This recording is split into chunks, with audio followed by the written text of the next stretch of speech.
nezejwe n'Imana kubana nawe. Nafurahishwa na Mungu kuishi na nyinyi. Ndagira ngo tuganire amagambo y'Imana. Nataka tuongee maneno ya Mungu. Akenshi iyo ndi mu iteraniro ari bwo bwa mbere. Mara mingi wakati niko mkutano na nituru ya kwanza, ngira ikibazo cyo kugaragara nk'umuntu uri ahandi hantu.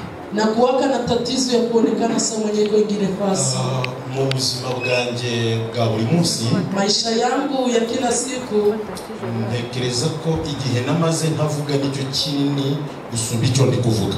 Wakati nilimaliza siseme juu ya mrefu kushinda wakati niko nasema.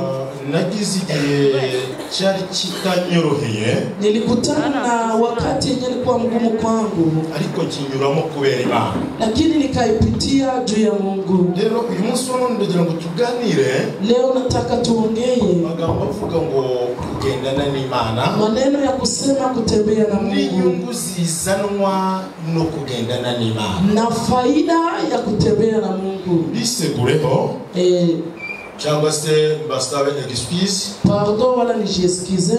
Abantu mukunda biracitse. Batu be banapendaka. Utekereza ko Imana iri buze kugaragarira mu gusimbuka cyane. Wala kuwaza kwamba Mungu ataonekana kuruka sana. Utekereza ko muri buze kumva Imana kuko bavuze mu ndimi zitamenyekana. Wala mutasikia Mungu tu wamepitia kwa lugha. Kandi mukibwira ko hari ahandi Imana iri arakavuyo. Wala munawaza kwenye Mungu iko kuko fujo. Ngusabye imbabazi na kuomba msamaha. Kuko uyu munsi wa none, kwa maana siku ya leo ngiye kumara mpagaze imbere yawe. Wakati yote nitamaliza nikisimama mbele yako. Utabona nasakuje. Nawezekana utaona na nasimbutse. Utaona wenda niko naruka. Ushobora kutumva mvuze mu ndimi nyinshi. Utasikia mimi nanena kwa lugha mingi. Hamwe ndashidikanya ko. Lakini nashuhudia kwamba Imana igiye kuvugana nawe. Mungu anataka kuongea na wewe. Naribuzane na madamu wanje. Ningekuya na mke wangu. Ariko twagize ikibazo. Lakini tumekutana na tatizo. Satani ararwana. Shetani akapigana. Ubuwe n'umwana mbasize mu bitaro. Ye na mtoto na wacha kwenye hospital. Ubwo nabyukaga saa 9 ndio nitegura kugira ngo nze. Wakati nilikuwa najitayarisha kusema nikuje. Narigeze mu rugo n'ubundi mvuye ku musozi gusengera aya materaniro. Nilikuwa natoka kumlima kumbe mkutano. Kuko namumenyereje ko igihe cyose nagiye gusenga nta telefone ze bakeneye. Kwa maana nimemzoelesha wakati naenda kumombi sitaki telefoni. Satani yarwanije urugendo rero. Shetani amepiganisha hii safari. Anyurira mu mukozi wo mu rugo. Akapitia mtumishi wa kunyumba. Adutwikira umwana. Akamlunguza mtoto. No uko nariho nsenga. Gizi nilikuwa naomba. Madamu nawe yagiye kwa muganga. Mke wangu naye alienda kwenye hospitali. Kubera ko namubujije kumbwira buri kanya siko ndi gusenga. Kwa maana nimemkataza kuniita kila saa wakati naomba. Niza gutaha ndabimenya. Akaniambia akasema acha nimwache na akarudi atajua. Nahageze sanga mwana yahiye. Nimefika nikakuta mtoto amenungula. Ashisura yo maso. Akanungula sura ya macho. Ndangije mbira Satani ngo nubwo urwana ariko nta nsinzi ufite. Nikamwambia Shetani hata unapigana haukumshindaje. Mu byo nize sinize ubuganga. Sikujifunza kuwa mganga. Kandi niyo naba narabwize sinamwivurira. Na hata ningekuwa mganga singemtunza. Ngiye mu murimo wawe. Naenda kwenye kazi yako. Na usigare ku buzima bw'uyu mwana. Na wewe ubakie kwa maisha ya mtoto. Cyatumye ashaka itapfa. Kilichotuma analungula asipite na kufa. Cyampaye imbaraga. Ndio kimenipa nguvu zo kumva ku burinzi bw'Imana bumuriho. Ya kusikia kwamba ulinzi wa Mungu iko. Ntabwo ari ibintu zabaye nk'impanuka. Haikuwa accident. Ahubwo ni ibintu byari byateguwe. Ilikuwa vitu vimetayarishwa. Satani ategurira mu mukozi. Shetani akatayarishia ndani ya mtumishi. Ariko ndashimira Kristo ko. Nashukuru Kristo kwamba muri byose ahora ari Imana. Kwa yote yeye ni Mungu. Ngira ikibazo. Nakuwa na shida. Yongeze mwiteraniro ry'abantu bavuga ko ari abakristo. Wakati nafika mkutano wa kusema watu ni wakristo. Bashaka kubaho ubuzima bukwepa ibigeragezo. Wanakuwa wanapenda maisha ya kukwepa majaribu. Mugirira ijambo nshuti yanjye. Acha nikwambie hii neno rafiki yangu. Habutayu nta Kanani. Bila jangwa hakuna Kanani. Irembo riri Kanani rica mu butayu. Ndiye kwenda Kanani ni kupitia kwenye jangwa. Butayu nta bisekeje bihari. Na ndani ya jangwa hakuna vya kukuchekesha. Butayu nta binezeza bihari. Ndani ya jangwa hakuna vya binezeza. Ariko hashinze Kristo. Lakini ashukuriwa Kristo. Tukirimira mu butayu. Haya manyana tulilia kama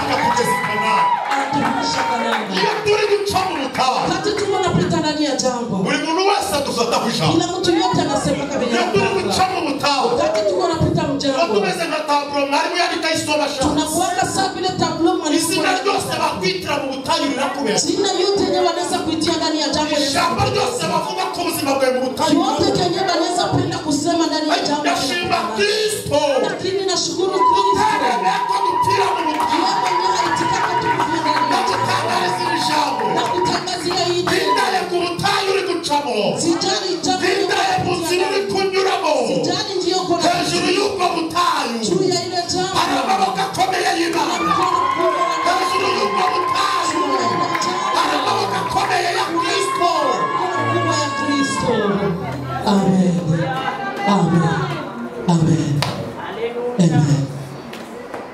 Ntabwo ngize imyaka myinshi Simalize miaka mingi usibye ko ntari n'umwana na siko mtoto mdogo.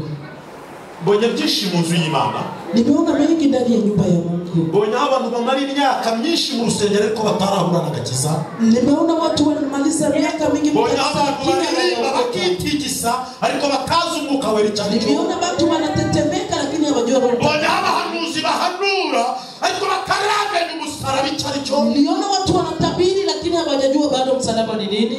ko nimba ari ikindi kintu cyiza kiba mu nzu y'Imana Lakini kama kuna kitu kizuri kinakuwa mbonye Imana itanga amahoro atagira uko asa naona Mungu anapana. mbonye Imana irinda abayishaka mbonye Imana ikorana n'abayizera imirimo n'ibitangaza Kazi na miujiza. ndashaka kuganira nawe Nataka niongee na wewe. inyungu isanwa no kugendana n'Imana Faida ya kutembea. abantu bashobora kugendana Watu wanaweza tembea. abantu n'umugore bakagendana Mke na mume wanatembea. bakwambara bakaberwa Sawa na vala wanapendeza. ukabona ni couple nziza Unaona ni couple ya mzuri. kigiye kiragera Lakini wakati nafikaka nyagihakanuni mmoja anakana mwenzake. iyo batihakaniye hano ku isi Wakati habakanani hapa kwa dunia. aragenda udagasigara Mmoja anaendaka mwingine anabakira. ndabona Na sijawahi ona mtu ko yakunda umugabo w'urukundo rutanga anapenda wanawake upendo kubwa. usumuka washize mu mugabo we Siku Bwana nakutoka bari kubisanura mu mva na wako namshusha bari mkabila. n'abavuga ngo kuko namukundaga turajyana Anasema juu nilikuwa nampenda aho napenda naye. umwuka ugishiramo Roho wakati napumzika ahita atangira agatabaza anapitaka naanza uza muvanira aha ukielitoshi iki cyumba ntabwo cyinjiramo hii chumba ariko sitaingia wapfuye uko mwenye amefariki biteye ubwoba kutisha uza mushingure ya muziki. kubera iki Kwa nini? Biblia yaravuze ngo Nimesema babiri bazaba baryamanye wawili watakuwa na unazagenda mmoja atapanda unasigare mwingine abaki. birambira ngo kandi Ninaniambia ngo tena babiri bazaba bari gusya watu bila watakuwa ugahaguruka agende mmoja atapanda naenda udasigara lakini mwingine atabaki. kugira ngo ubwami bw'ijuru Ufalme wa mbingu ntabwo ari koperative haiko ya cooperative, association haiko association. ubwami bw'ijuru Ufalme wa mbingu buri muntu wese kila mtu yote umukandida ni kandida, buri wese ku giti kila cye mtu yote peke yake. igihe kirageze Wakati inatimia kugira ngo umubyeyi ushaka Imana sasa mwenye anatafuta ayishaka atayirebeye muri runaka bila kumwona ashaka Imana ye ku giti cye agendana n'Imana ye ku giti cye asenga Imana ye ku giti cye kuko Imana zo mu bantu hari igihe nazo zijya zihindagurika ariko Imana yawe iyatumye ukizwa iguhamagariye kubaha iyakurinze cya gihe iyakugaburiye rya joro iyakurindiye abana y'amyaka iguhaye kugeza uyu munsi suka indwara zashize suka ibibazo bitabayeho suka igerageza utahuye nabyo suka abarozi batakuroze suka amagambo batayakubuze ariko iyo yakurindiye muri ibyo iyo yakurindiye aho iyo Mana ashaka kugenda n'abantu iyo niyo Mana ashaka ko wikomezaho iyo niyo Mana ashaka ko wizera iyo niyo Mana ashaka kutindana nayo Acha Mungu nataka ukawe naye. Amen.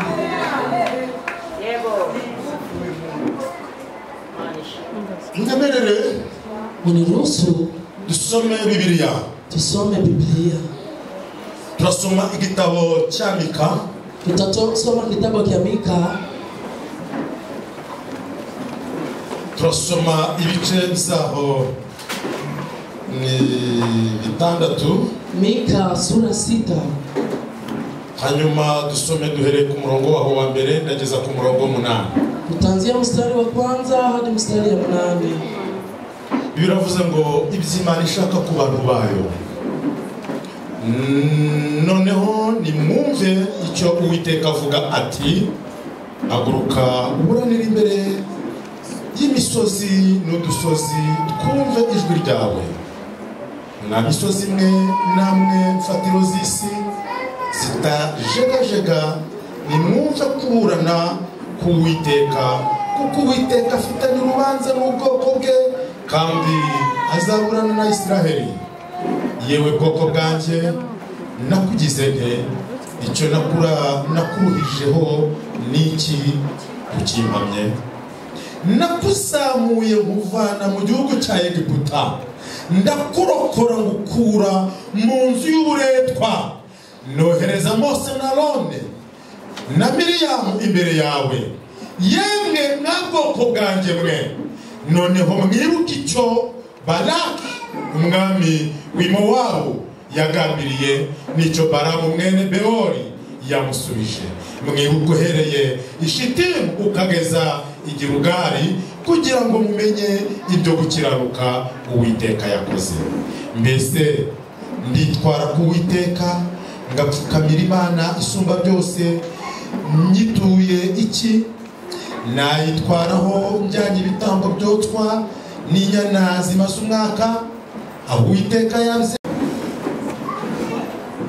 Aya magambo tuvuze, hii maneno tumesoma, ni yongeye kwifashisha nganira nawe, ndio nyenda itajitumikisha na kijana niye turebere hamwe kusema tuone fasi moja. Tukiri muri ubu buzima, wakati tungali mwa maisha, tukiri muri iyi si, wakati tungali hapa dunia, birashoboka kugendana n'Imana. Inawezekana kutembea na Mungu. Niba bishoboka, kama inawezekana kugendana n'Imana, kutembea na Mungu, bidufitiye uhe mumaro? Tunaweza tufanyia nini? Bidufitiye ihe nyungu? Tunaweza tuletea faida gani tukiri muri uyu mubiri, wakati tungali mu mwili? Ndaguha urugero, nitakupa mfano. Uwitwa Dawudi mu gitabo cy'Intangiriro, Abrahamu, mwenye anaitwa Abrahamu, kitabu cha Mwanzo, uhereye mu gice cyaho cya 12, kuanzia sura yake 12, yumvise ijwi ry'Imana, akasikia sauti ya Mungu rimuhamagarira kuva muri Uri y'Abakaludaya, yenye alikuwa anamuitia kutoka ndani ya rimubwira gusiga iby'inzu ya se, kuacha vya nyumba ya baba yake, rimubwira kwibagirwa gakondo y'iwabo, sababu uriti ya kwao. biramubwira ngo ugende, sauti kamwambia wende, kandi ujye mu gihugu nzapere, na wende muishi nitakuonesha. Mubantu bizi Kinyarwanda, sikia baba alijifunza Kinyarwanda, Imana yari ibaye nimubwiye, Mungu alikuwa sasa mwenyewe amemwambia, akimubwira mu kinyazina ndafutura, lakini akamwambia mfumbo, kuko ntiyavuze ngo imubwire ngo ugiru irunyanaka, juu hakumwambia sema wende, ahaguruke azahavuye naho agiye, asimame anajua kwenye anatoka na kwenye anaenda. Yamubwiye amakuru yaho ava, akamwambia habari za kwenye anatoka, lakini hakumwambia nchi anaenda ndani, kizakimwereka, akamwambia kama atamuonesha nchi. Mungu anasema nini? ngo yarahagurutse aragenda, akasimama kaenda, ajyana n'umugore we, akaenda na mke wake, yitwaga Abrahamu, alikuwa anaitwa Abrahamu, umugore yitwa Sarai, mke wake alikuwa Sarai. barahaguruka baragenda, wakasimama wakaenda, ndetse bajyana n'uwitwa Lot, wakaenda wakatembea na Lot, yari mwene wabo, alikuwa ndugu yao, baragenda wakaenda, ariko Abrahamu ntiyarazi neza Abrahamu lakini alikuwa anajua ahagiye ahariho, mwelekezo ya kwenye anaenda ni wapi. biroroshe Iyo pesi niyo waba utaragera aho hantu, atakuwa ariko uzi izina ryaho, na unajua jina ya birashoboka ko wabaza, inawezekana unaweza uliza kama ukahagera na unafika kisimulizi, juu unajua jina. ariko Abrahamu we, lakini Abrahamu hasina yarazi hakukuwa anajua hata jina ahagiye, na kwenye icyo anaenda, yarahagezeho alikuwa anajua ijwi yavuganye nawe, sauti ya mwenye kandi yizera ko iyo yavuganye nawe ari Imana itayobya, ari Imana izi ubwenge, ari Imana ifite imbaraga, ahubwo nuko ntazi izina ryawe, ariko izina ry'iyo twavuganye ryo ndarizi, mwene data, nshuti yanje, birashoboka ko Imana yavugana nawe, birashoboka ko Imana yakubwira, ikakubwira ikizakora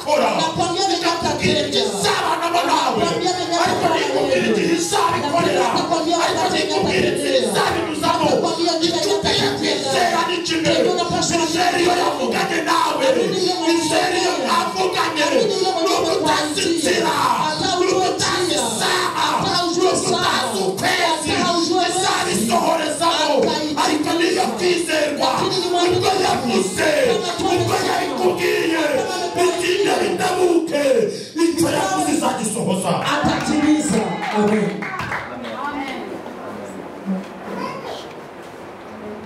Abrahamu aragenda. Abrahamu akaenda. Agitangira urugendo.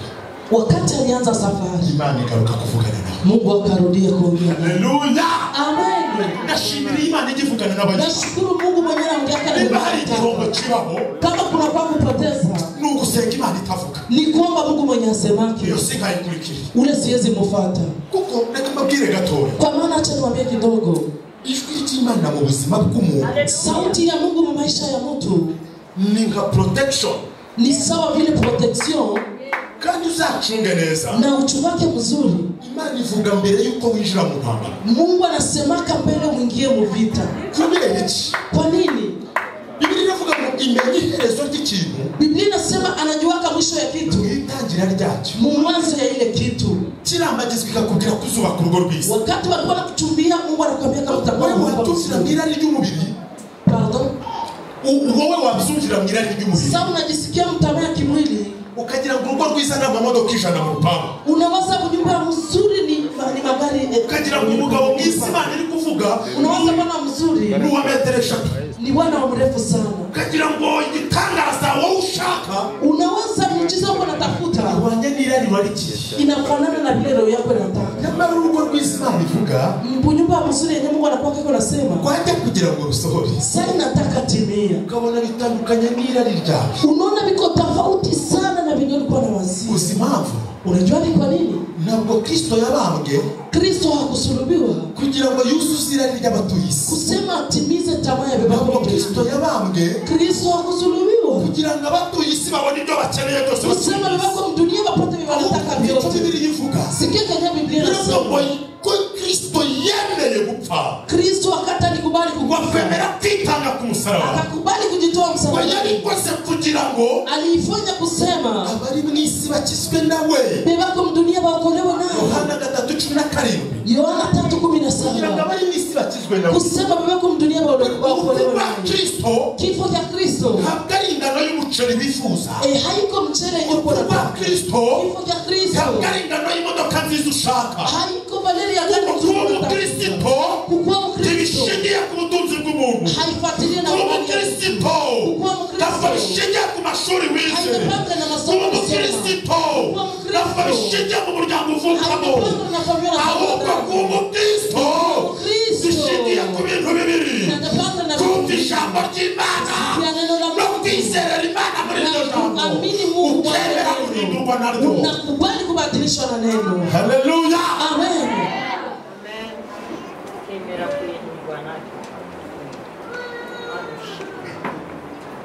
Kuko Yohana yaranditse aravuga ngo, kwa maana Yohana ameandika akasema kumva byonyine kusikia yo pekee ngo ntibigico bimarira nyirabyo. Habiwezi kufanya kitu. Bali kiyo kumva kugeretsweho kumvira. Lakini wakati mtu anasikia na iyo umvise ijambo ry'Imana. Wakati unasikia neno la warangiza ukaryumvira. Ugakora iki ijambo rikubwira. Unafanya kile neno kimekuwa. Ubaho ubuzima bwa none. Unaishi maisha ya leo. Ubuzima bw'ejo hazaza. Maisha na ya kesho ya ubaho ubuzima bwa none. Unaishi maisha ya leo. Ugate ubwoba n'ubuzima buzaza. Unaboga ya maisha yenye tafika. Amen. Abrahamu amaze kugendana n'Imana. Abrahamu wakati alitembea na Mungu. Avuye mu nzi wabo. Wakati alikuwa anatoka mlima wa Mungu akarudia akaongea naye. Abrahamu we. Kaambia Abrahamu. Nzaguhumugisha. Nitakubariki. Nzaguhindura ubwoko bwawe. Nitakubadilisha taifa kubwa. Nzamuvuma. Nitakubariki. Nzamuhumugisha. Nzamuhumugisha. Nitakutakia baraka nitabariki. Abrahamu haraho yageze. Abrahamu kuna fasi alifika. Acitse intege. Wakati alivunjika moyo. Bijya bibaho mu rugendo. Ndiyo binafika kama safari. Bibaho umuntu acika intege. Binafika kama mtu anavunjika moyo. Bisi dufashije mu ntambara. Wakati tuko bijya bishoboka ko umuntu acomora. Bijya bishoboka ko umuntu agira ubusitani. Ariko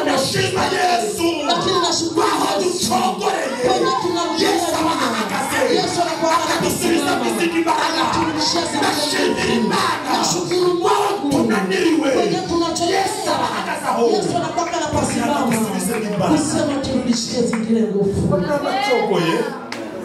Abraham arushe Wakati Abraham anachoka batangira kwiganira akaanza jilamata. Yibuka ko atagira umwana Akakumbuka kama yibuka ko ashaje akakumbuka kama akasema lakini Imana akagendana nayo Bwana nimetembea na Bwana yangu wacu muri uri abakarudaya amenitosha kwetu muri nigeze nisusugura Bwana sikumsara ariko ko mfuye nta mwana Bwana mimi nakufana sina Imana mtoto iragaruka Mungu akarudi Abraham we akamwambia Abraham aramureba hejuru ona juu Abraham ati hejuru hari iki akasema juu aona harebeye akaona none se niki kiriyo nini iko juu akambo barizo nyenyeri akamwambia sabula zote amugire wa mwana we nawe nukananize na Mungu sikwenda nichokeshe niyo nabara ko nabarize mu kirere cya Gisenyi atanisabia ziri mu kirere cya Kigali nasubirwa n'iki za Kigali neza niyo nabara ko nabarize mu murenge umwe ziri mu karere kose za province yote nitazisabia rero akamwambia ari ku rubyaro rwawe ruzangana ile cho watoto yako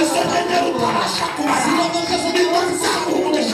ndio kwenye nitakubariki baraka za uzao. biratangaje Abraham sasa mnashangaa kuvisi yarema nta urazara mu bana kwa maana tangu dunia iumbiwe hakuna mwenye amezara watoto. Gari Imana igiye kwidirizaho mwana Kama vile mwenye Mungu anataka akaba ari ngiye kuzabizara abo bana bagana Mungu anazara watoto wapata vipi? reka nkomeze jeje Acha niendelee sana. haleluya ndashaka kukubwira ngo Nataka nikwambie kugendana n'Imana wakati uko natembea ibigeragezo ntabwo byabura sinazara ntabwo zabura ariko ishimwe cyo Imana muri kumwe wababara cyane wataka cyane ariko nayo igiye kugusubiza igusubiza cyane nayo igiye kugutabara cyane nayo igiye kukurengera cyane alikutetea sana.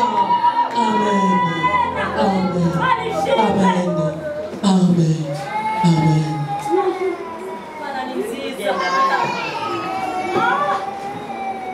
reka mbabwire Acha niwaambie ninjira mu mujyi wa Kigali bwa mbere wakati niliingia mji wa Kigali mara kwanza nari mfite ibyiringiro byo kwa mukuru wanjye nilikuwa na matumaini ya kwa mkubwa wangu.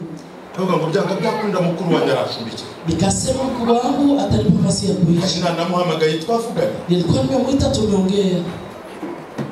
muri za telefone washyiragamo igicerizi uri ku gikuta ugashyiramo igiceri ukajya wavuga Kwa telefone nilikuwa natia kichere munaongea. arambwira ati nta kibazo uze kuza Kanambia hakuna shida ukuye. mu gihe papa ababyeyi banjye bamaze kumenya ko ntagiye urugendo rwo kuva mu cyaro nzi Kigali Wakati bazazi wangu wamejua kama nimeanza safari ya kutoka vijijini naenda Kigali, bahita bibuka ko ntacyo maze wakakumbuka kama hapafalie kitu. nze n'umuryango twabaga mu gihe nk'uko tugiye kwinjiramo cyo kwibuka Mie na familia tulikuwa na wakati ya kukumbuka sanye tunataka ingia ndani. bakibuka abandi barangiza bakavuga ngo mureke twibuke icyapfuye gihagaze Banakumbuka wengine lakini wanasema acha tukumbuke na mwenye alishakufa na bavugaga nje alikuwa anamsema yeye. hasiga bibuka nkagenda Mimi hata wanakumbuka mimi naendelea. bakambwira ngo ntacyo uzimarira Bananiambia wewe hautashifalia kitu. ntaho uzigeza Wewe hautashifikisha nafasi. uzi ubwenge uze kwiga ngo ube padiri Umekosa akili, umekosa jifunza kuwa padiri. ugiye mwabare abapende barabapenda byote Unaenda kuwapenda vyote. wasaze Umechanganyikiwa. baranyanga buru Wakanikatana sana. bahita bandikira mukuru wanjye Wakaandikia mkubwa wangu baranamuhamagara na kamuita. bavuga ngo wowe umusazi Wakasema huko mwenda wazimu. cyokora ni barubatse ikigo cy'abasazi Kama umechenga fasi ya wenda wazimu akire umpokee. ariko ntuzavuga ngo twakwimye amakuru Lakini usisemake yarasaze ni byararangiye mwenda wazimu. hagera amakuru yantanze kuhagera Nikapafika na walishampatia habari. none namuhamagara ntanyitabe Sasa mimi namuita hatanipokea. aho nyitabiye nageze muri Kigali na saa 8 z'amanywa Nilifika Kigali mwaka aza 14. kunyitaho na saa 1 z'umugoroba Akanidekroshe saa za jioni. ambwira ngo bahitwa mu Kimicanga Akasema naishi ile fasi ya Meseno. kubera impamvu zaho nari nturutse Juu ya fasi kwenye alikuwa nareba anatokea. umagaze ngabona ni hari micanga. Mimi naona kwenye mimi nasimama na nakwenda nakokocha. ku kimicanga. Mimi nawaza mimi nafika fasi ya Machara mfata rigera saa 3 ngo gitegereje kwanza sasa zikanikamata saa 3 ya usiku ikafika. Na neza umwe w'umusilamu Mtenda mema maya Muislamu yari umushoferi alikuwa ni shoferi araza nsanga mpagaze rwagati muri gare ya Nyabugogo akanikuta katikati kwa mimi araza ngo mwana we ko nakomeje kukwitegereza igihe kinini akaniuliza mtoto mbona nimekutazama muda mrefu uri hano urajya urava uko natoka wapi naenda wapi mbwira makuru y'urugendo rwanje nikamwelezea habari ya safari yangu asageze rero saa mu kimicanga ni waba ukihageze akanambia kwa sasa nafika reka gutwari wanje gucumbikire acha nikubebe kwangu jane ndono nzaguha lift ngugeze mu kimicanga kesho asubuhi nitakupa lift nikufikishe kwenye naenda nimugaciteka abantu b'Imana musikuwe na kata ugumu watu wa dini lidafite umugeni wa Kristo hakuna dini yenye haina bibi harusi wa Kristo mugitondo hageze aranganageza kimicanga asubuhi sasa ilifika kanifikisha kwenye bwana elekea yari umushoferi nyine wa taxi agenda atwara abagenzi inawezekana alikuwa umushoferi wa taxi akorera kandi kamukeza na kakitu kazuri ndatereka maze gutembereza Kigali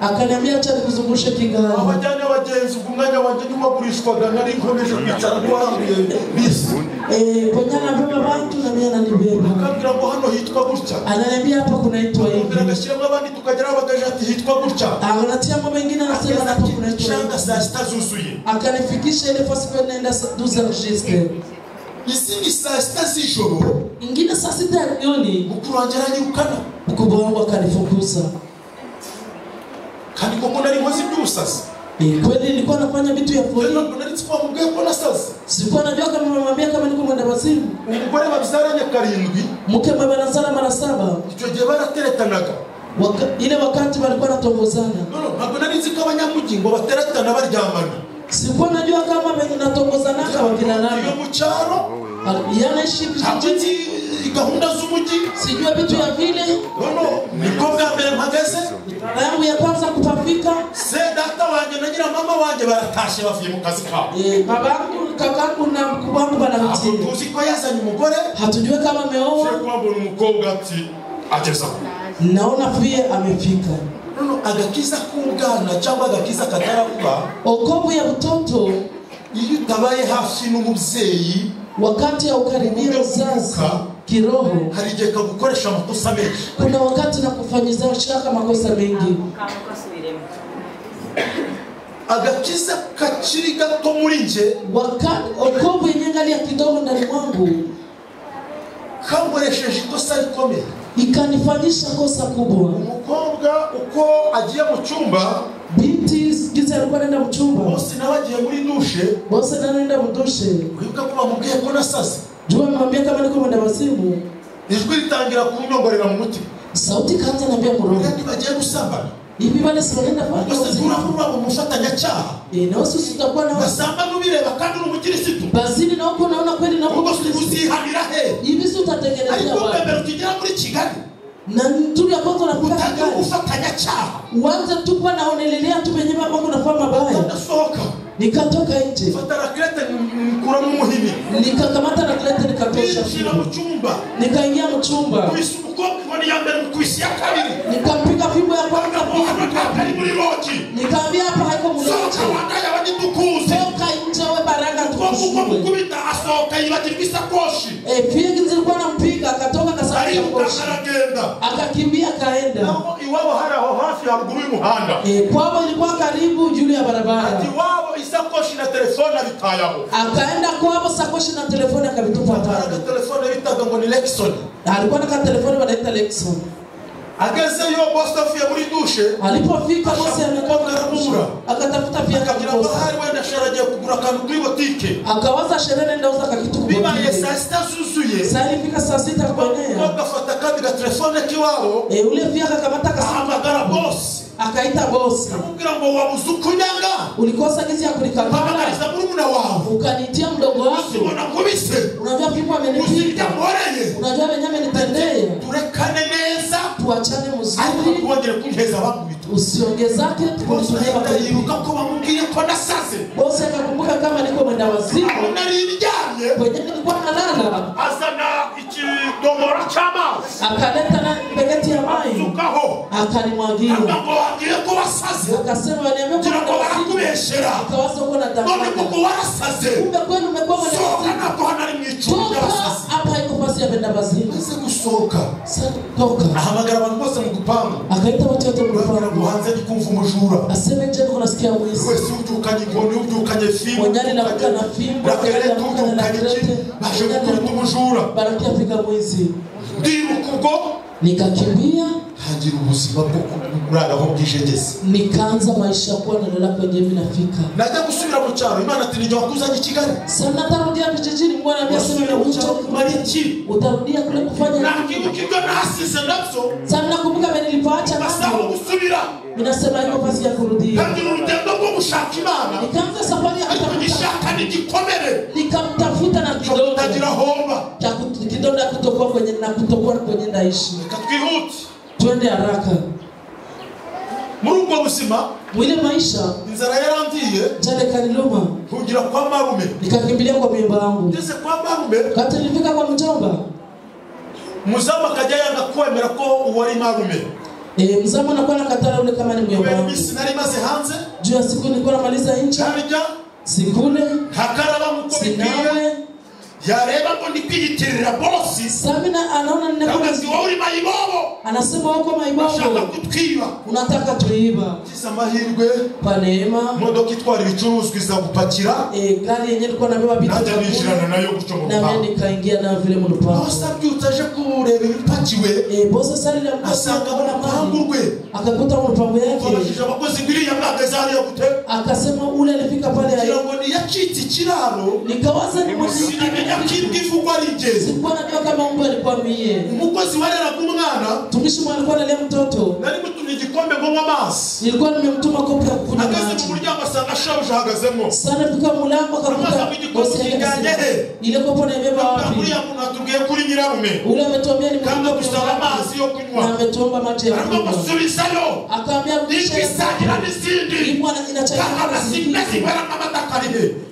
Kale kabase imo nyaka majibu kwa nini twibwira kuvugwa rije ndio nilijua kama imo washinda Yesu ashukuriwa Yesu washinda Satani mwenye ameshinda washinda Yesu ashukuriwa Yesu tunakureba mu mateka abantu washinda Yesu unafanya nakta shinda ya tumikake na sie akifuatilia vya watu uko maze gusobanukirwa ko ari njebwa kisha kuelewa kwamba mimi ndio imbwa ndagira kubwira Imana ngo wababariye basi kabona ukaziyo kurya kubiryo bakanyirukana ndiye nikasema Mungu usinisaidie balipe tu kuchakula banifukuze na nimekula Imana irambwira ngo ahubwo muzaniye gusengera uyu mugore Mungu akaniambia sasa nimekuleta kwa ajili ya muri gahunda zimeze gutya na gutya na gutya bali leo mpango hivi na hivi na hivi babusurusa wamekosa mtoto sengera uyu mugore ombea umuke gukuraho icyasha cyo kwitwa umusazi nikutosha kwa kitu cha kuwa na basi acha nikwambie ndugu igendana n'Imana wakati unatembea na Mungu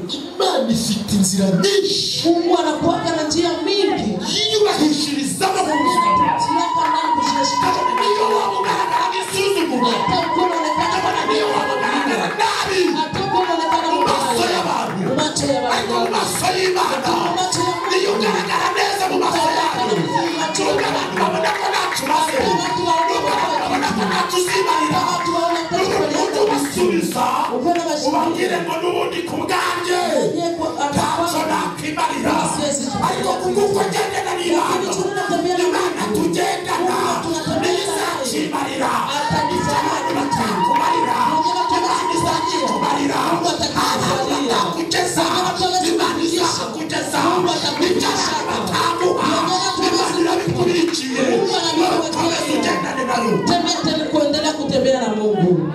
Amen. Amen. Amen. Amen.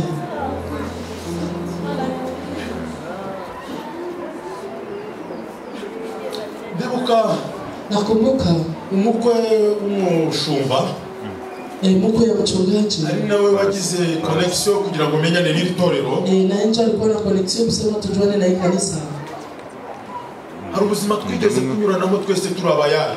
Kuna maisha tulipitia ndani sisi wote tunatoka pamoja. Yakoreraga 3500. Alikuwa boy wa 3500. Je, ngorera 3. Na mimi ndo boy wa 3. Oya dushaga sexa nk'umuntu nyine. Alikuwa ananishinda kusalele sexa. Ariko twasenga Imana ikavuga ngo nzabana nawe. Lakini sasa tunaomba Mungu anatuambia nitakuwa na nyinyi nitawatendea mema.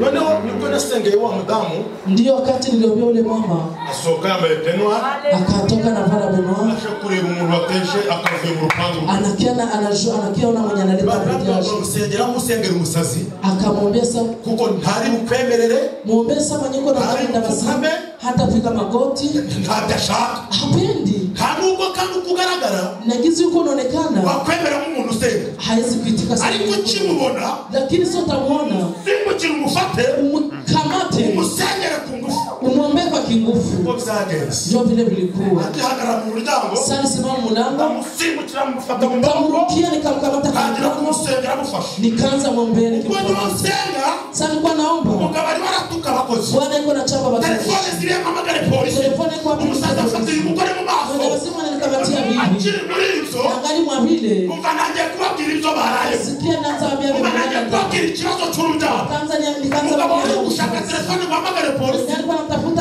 abaraje kumama ku mugore akafika akabona babwiye ifuzifuzi cyane niliwaambia gusa waraye bifuza kakanya ibintu twaganiriye samani z'ijoro wahise ubibwira umuryango niliwaambia umugore ati ko nigeze mbyuka nigeze mfata telefone n'abahamagaye byari nibaitia kureba uri gutongana nilikuwa nakiona sababu haleluya amen abatugana niba uko bimeze bwana kasaba karibu mukozi Imana dusenge karibu mtumishi wa Mungu tuombee uwo yatangiye yitinda anaanza kuna karibu umukozi w'Imana anaanza nita mtumishi wa Mungu ibanga rya mbere ryo kugendana n'Imana kwanza kutembea na iyo ugendana n'Imana wakati unatembea na Imana ihindura izina iyo ugendana n'Imana Imana ikuraho izina ry'igisuzuguriro iyo ugendana n'Imana Imana iguha izina rishya iyo ugendana n'Imana wakati mtu anatembea na Mungu ntabwo ari ikibazo haiko shida ko watangira urugendo kwanza safari babona uri umuntu ugayitse wanaona uko mtu wa kuzaa bakakwita amazina agayitse panga chini za byakora kuzaa ko bakwita indaya hizi wanaweza kuita byakora ko baraka bakwita umusazi wanaweza kuita byakorohera ko bavuga ko wabuze ubwenge Nipesi kusema uongo. irinya ayo majambo yabo lakini hata ile komeza maneno uteka yao Imana amatwi muri kumwe Tega Mungu masikio. ufite Imana ikuvugaho Sikia kenye Mungu nyuma y'ibyo anakuambia. abantu bavuze Kisha vile Mungu ufite Imana ivuga Sikia kenye Mungu ndashimira Imana Shukuru Mungu. ijambo ryayo Neno lake. ritesha agaciro amagambo y'abantu na inaenda vya watu zamani amen ndinjira ndabasengera nikaingia nikawaombea maze kubasengera kisha kuwaombea uwanze kunywera amazi mu gikombe mwenye alikatalani kwenye maji mkopo atangira kumbaza ngo mukozi w'Imana akaanza niuliza mtumishi wa Mungu hari amata kuna maziwa hari juisi kuna shi hari na fanta kuna sakre hari n'icyayi kuna chai mbese twakwakiriza iki muri ibi pokea na nini kwa hivi nibutse ko inzara mfite isumba kaburimbo sana kulika wakati nikumbuka njala yenye niko nayo numva nabibasaba byose nikasikiliza omba vyote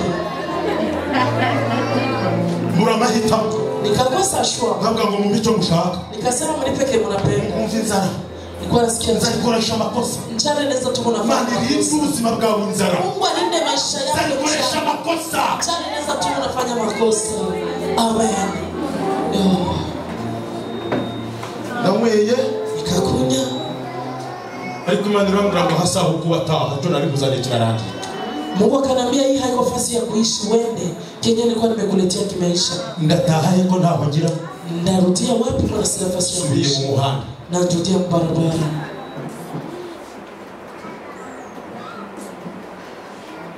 mu buzima bwo mu muhanda maisha ya barabara imyenda yose nari mfite nguo zote zilikuwa nazo naziririye mu muhanda nilisimulia barabara pantaro mpaye 300 pantalo mwenye atanipatuwasa amuhereza mimi nampatia ayakandamira uwo munsi ile minazikula ile siku nsigaranye ipantaro imwe nikawekea pantalo moja n'umupira umwe na triko moja arizo nari nambaye yenye nilikuwa navaa imyenda yose ishize nguo zote zimeisha. Igikapu nayitwaragamo nacyo Na sakoshi yenyewe ngo nilikuwa nayo. nabwirwa mbunga ni sakoshi itari Nikasema bikiri. kutembea na sakoshi ya Inzara nabwo nisumiriye Chana tu ile nayo ndayigurisha. Na nikaiuzisha. Sigara mu mujyi wa Kigali n'umupira n'ipantaro. Nikawekea mpira ya Kigali na polo na pantalo. Akazi nagiraga Kazi yenyewe nilikuwa nayo kwa gusenga ku manywa, ilikuwa kuomba mchana. nkavaho ndi gusengera ku manywa amenye icyumba gisenga nijoro. Natoka kwenye niko naombea mchana, najua kwenye naombea usiku. Bigera ubwo Ikafika wakati n'icyumba na chumba muri Kigali bimenye. Kigali bakanishuru. Bajya gutanga amatangazo. Sasa nataka na tangazo. Soma itangazo rya mbere Barasema tangazo ya kwanza na Damiana tahe. na Damiana ruti. Abadiyakoni bazinga imikeka. Batiakre bagunje mikeka. Icyabateraga gutanga iryo tangazo. Kilikuwa natuma wanafanya ile tangazo. Bari bafite ubwoba ko nshobora kuzarara mu cyumba cyabo. Balikuwa naogopa kama nizarara mu cyumba Mu gatondo bagasanga hapfiriye. Asubuhi wanakutana nimeva kofia. Unapima kilo 39. Shuni ilikuwa napima 39 kilo. Naba nariye unagize umugisho wo guhura n'umugira neza mva ku biryo. Sasa napata bikuzura 40. neema mimi nakula tu mimi cyane kimwe n'ikibyo nariye. 40 kilo moja ilikuwa yangu ni kilo ya chakula. Nzovuga bifite igihamya Binye niko nasema na bishuhuda. Ntabwo na pastori bavuga byo kugira ngo base naho bashusha ba. Haiko bya kusema ni kuchagusha watu. Aramuga kapo ufite n'amafoto. Mwile mkasakoshi mko na mafoto. Wagira dute na yamwereka. Mwenye neza dute neza mwanisha kuzile foto. Muri ubwo buzima bwo kusenga bamwe nijoro mwile maisha ya kuomba mchana na magharibi Imana ishishikarira kugivugana nawe. Mungu akaanza kuwa anaongea na mimi. Bigera ubwo Ikafika wakati amatwi yanjye nayo masikio yangu arambirwa kumva abahanuzi. ikachoka kusikia wanabii. Abo babivugiye ko nta gisohora. Kwenye walisemea Abo babibwiriye ko ntacyo mbona. kwenye waliniaidia